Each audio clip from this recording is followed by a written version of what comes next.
The key is patience.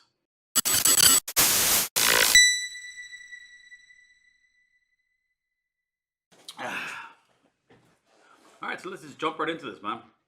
My name is Gil, aka the American Cholo.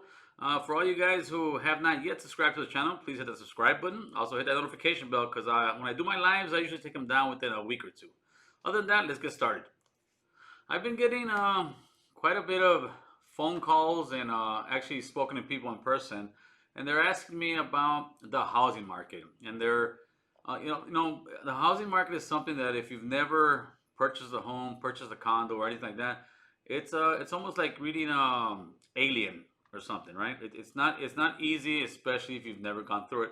So I'm gonna try to give you a somewhat step by step basis of how it works and what you should look out for. Okay, first of all, in 2020, right now, you should not be looking to buy a house. I'm sure you'll have some people tell you, Gil, but they're telling me right now is the time to buy. The the APR is down, the points are down, you can get a better loan. And the points are down, but what you guys don't see, or a lot of them don't see, is how expensive it is out here right now. The housing market, since I purchased my home in 2012, I think I purchased my home for in the low fours, right? I think right now my home is worth about seven and some change, maybe $800,000, and that's because as the after the crash of 2008 came, it took a little while longer, went down. I waited. I waited to jump in when the housing market was at its lowest, and in 2012, you can Google it. It was pretty much about as flat as you can get, and that's when you jump in. And what's happening right now is, one thing we as Americans do and have always is a very short memory. We always forget 10 years from now, as far as the economy goes on, nobody remembers, man. Everybody just is pretty much about the here and now.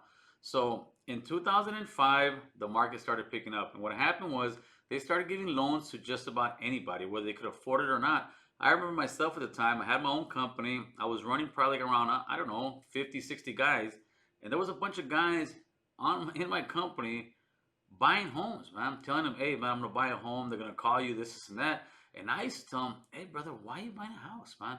Oh no, right now's the time. You can refinance. You can do this. You can do that. And me, as an owner of a business at that time, I refused to buy because I knew that the housing market was so inflated that those houses were just not worth that much money. And so what happened? By 2008, sure enough, most of those people had balloon payments, which we'll get into in a minute. And at the end of the day, they could not afford to make those mortgage payments. And those houses lost so much equity, which is money, that let's say you buy a house back then, you bought a house for $600,000 in 2005. By 2008, when the housing market actually crashed, that house that was worth 500 grand is now only worth, I don't know, 250, 300 grand. That means if you would have bought that house for 500 grand, you still got to make a mortgage payment of a house that's worth 500 grand, which in other words, you just lost 200 grand. Well, that's exactly what's going on right now in 2020. It's been what since 2008, right? So it's been 12 years now since we've had that market crash. And what does that mean? That means people start forgetting. I mean, people go back to work. They filed for bankruptcy, let's say in 2008, 2009, 10, 12. By 2020 now, it's already been 7, 8 years where that bankruptcy is no longer in place. Your credit is climbing back up. People are back to work. Everybody seems to forget about what happened before. So what happens? People start buying more houses. And as people start buying more houses, the demand increases. As the demand increases for the house, the housing market increases as far as price goes. So right now, if I myself try to buy the same house that I live in now, I couldn't afford it. I would not qualify for the loan. And that's actually the very first thing you have to do as somebody who's looking for a home. You need to go out, go to a bank, and tell them, hey, I'm trying to purchase a home. Then they're gonna pretty much ask you, well, how much can you afford to pay? And you got to be completely honest with these people. Don't go in there giving them some lie that you can afford this or you want to buy this. Don't go above your means. The first home you're gonna buy is just that, your first home. It may be your starter home, it may be your dream home, but at right now you're looking at it as your starter home. Don't get too greedy because what's gonna happen is you might get in over your head and then finding yourself living in a home that you hate because now you're having to work. Let's say you work a regular Monday to Friday. Now you got to work Saturdays. Sometimes Sunday, you got to work all this overtime. And I've seen that happen a lot of times as well. I've seen it where people just don't enjoy their homes, man, because you're working so hard to make that mortgage payment, and that'll kill you. That'll kill you financially, and that'll kill you mentally as well, man. You're not spending time with your family. The whole point of you having your home usually is because you know what? That's your castle, man, with your family, and you want to be able to spend time there. But if you're buying a home where you just have to work your ass off every day and you're never there, what's the point, man? I mean, but I guess that's a different conversation. Okay, so for most people who is a first time home buyer, what you need to do, you need to have patience, man. Patience is the key. All right, it's just like a boxing fight, man. You just wait until you see your opening, and boom, then you strike, man. Right now, the housing markets are out of control, man. It's too expensive. People will sit there and also say, yeah, but look at Palmdale, look at the IE, look at areas like that. It's much cheaper. No, it's much cheaper compared to, let's say, the LA basin, right? But even those homes in Palmdale, Lancaster, IE, whatever it is, San Bernardino, those homes are now worth about, I don't know, about 5 years ago, I think you get a decent home out there for about a buck 50, 150 grand. And right now, no, now they're going for 225, 250. Those homes are going for the price that they were going out here in LA about, I don't know, 8 years ago, 10 years ago. Why? Because the demand went up. And as the demand went up, like I said, so does the price of the houses. So what does that mean right now? That means you wait, man. That means you wait with your money, and you wait for the time when the housing market crashes, and it's gonna crash. It's not if, when, it's gonna crash. It always happens, man. It happened, listen, it happened in the early 80s, happened again in 91. It took a pretty good dip in the early 2000s. It crashed in 2008. It's been already 10, 12 years, man. So guess what? Another one's coming. You will hear people tell you, no, buy now, buy now. And that's usually people who work in real estate. And people who work in real estate, there's never a bad time for them to buy. They will always tell you buy now. Why? Because they make money off selling homes, brother. They're just like car salesmen. Don't sit here and think that they're your friends or they're your buddies. No, they're people, and that's their hustle. And I'm not knocking their hustle, but their hustle is to sell you a home so they can make commission off it, because that's how they make their bread and butter, by selling homes. Like I said, when the housing market crashes, they're gonna say, hey, it's time to buy now. And then yeah, it is time to buy. When the housing market's at its highest, it's time to buy it now. Yeah, why? Because they make commission. The last thing you want to do right now, let's say you live in an area, like I said, outskirts of Los Angeles or anywhere in the country, that the houses are worth, I don't know, let's say $300,000. In some certain parts of the states, that's a lot of money. Certain parts, you're not going to buy a house in that price. But anyways, let's say $300,000 right now that house is worth, right? So you go in there, you put your first down, you walk into your house, key in hand. Let's say next year the housing market crashes. That $300,000 home that you just purchased, the next year or the year after is now worth, I don't know, 175 grand. What does that mean? That means that off the back, you already lost $125,000 off this house. Whereas if you would have waited a year to 2 years, this mortgage that you're paying 300,000, you're gonna be paying about, to me, it's about 700 bucks per 100,000. So for a $300,000 home, you're gonna be paying about $2,100 a month of mortgage. Okay, but if you would have waited about a year and some change, you would have been paying about 14 to 1,500 bucks on mortgage. That's a lot of money, man. That's a lot of money that you can save and put in your pocket. If you do have the money right now to purchase a home, that's a great thing, man. That means you've got a lot of gold sitting waiting for you, waiting to buy and purchase that home. But don't get antsy. And that's one mistake a lot of us always make. We get antsy. We want to sit here and buy now because everybody's buying or they're telling you to buy. Nah, brother. Patience, brother. Patience. You get that money, you stack some more money on top of it. Because the more money you put down into a home, the less your payments are going to be.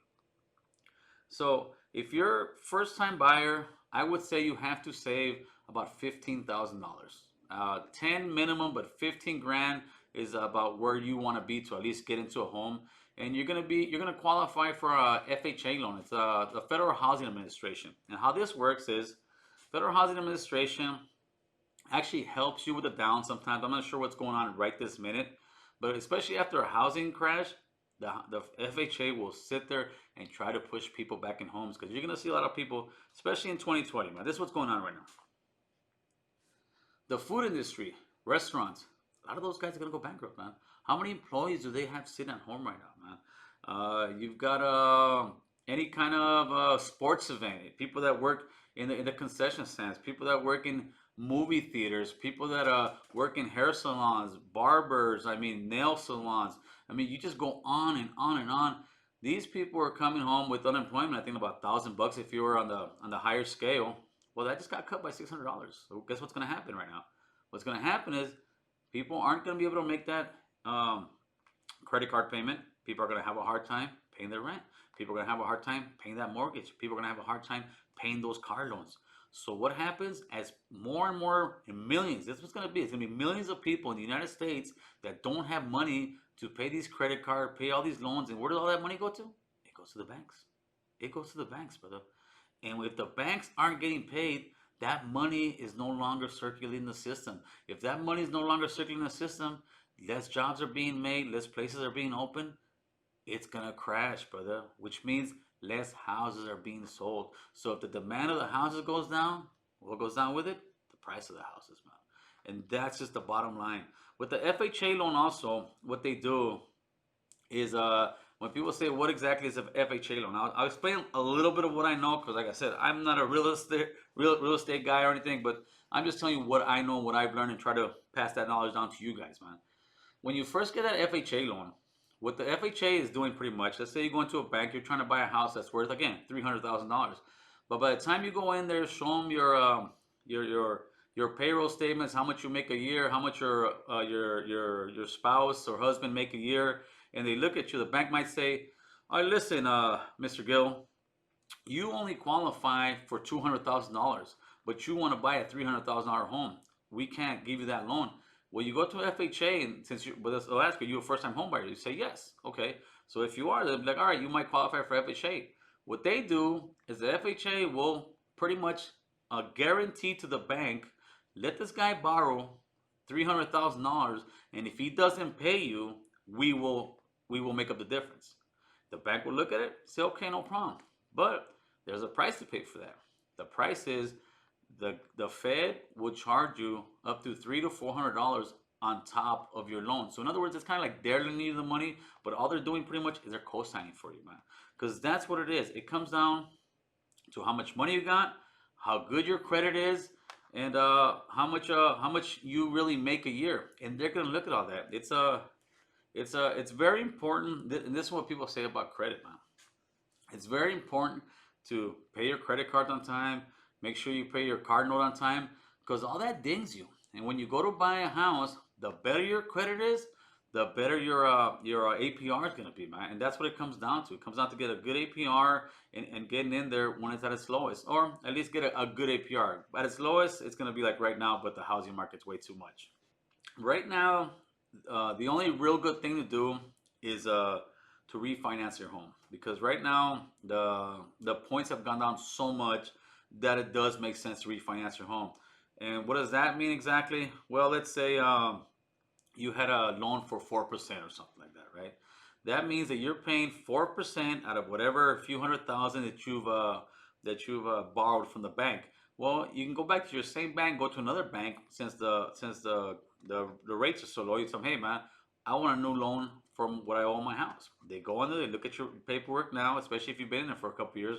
They'll say, you know what, man, we can knock you down from 4% to 3% or something. That's 1%. May not seem a lot when you're just talking about percentage and you don't know the numbers, but that, let's say for every $100,000 at 4%, that's $4,000.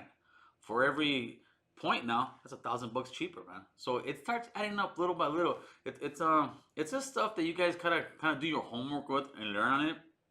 But the main thing you gotta do is be patient. Let that money in your account, in your savings grow, man. The more you come in there, the more leverage you're gonna have for buying your home. And when you go out and buy your house, do your due diligence, man.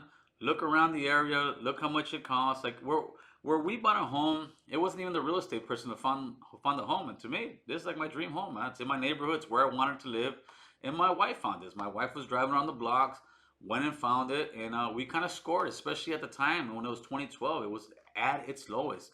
So what you're gonna see here in the near future is you're gonna see the housing market's crashing, and it's going to. And it may not be a huge crash like 2008, but it's definitely gonna be. It's gonna be something that's gonna make the news. Definitely, man. If you look at it right now, nobody's really buying houses, man. Why? Because nobody's really showing them. Nobody's going out to look at them. It's a very soft market right. Nobody's really purchasing a home, and they're gonna tell you, and that's just what they do. They're gonna tell you, no, no, it's not gonna crash. The housing market's at its peak right now. Everything's good. But you don't have to listen to them. You got your own eyes and ears, man. Look around. What's going on? Are people working? Are people buying all this stuff? Like cars right now. Cars are giving you loans, or they're letting you buy a car with no payments up to 6 months.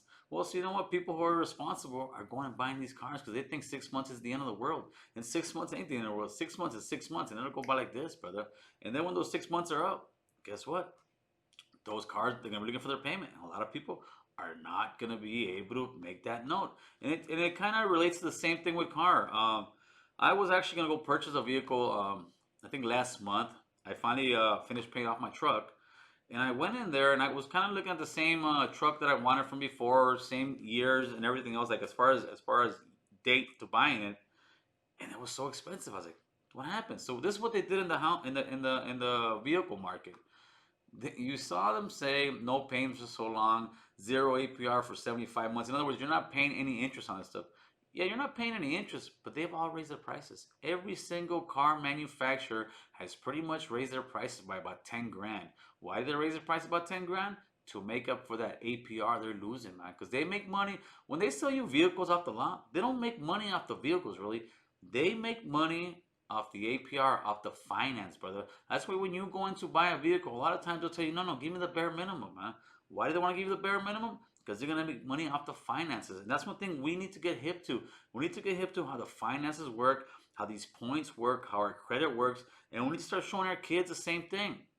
And sadly, a lot of us Latinos as adults, man, we're still kind of illiterate when it comes to stuff like that, man. We still are, but I think we're getting more hip to the game, man. And that's all I'm trying to do with this video. I'm trying to give you guys a little bit of knowledge of how the housing market works. I mean, there's much more, brother. And like I said, I'm not saying by any means I'm an expert by it.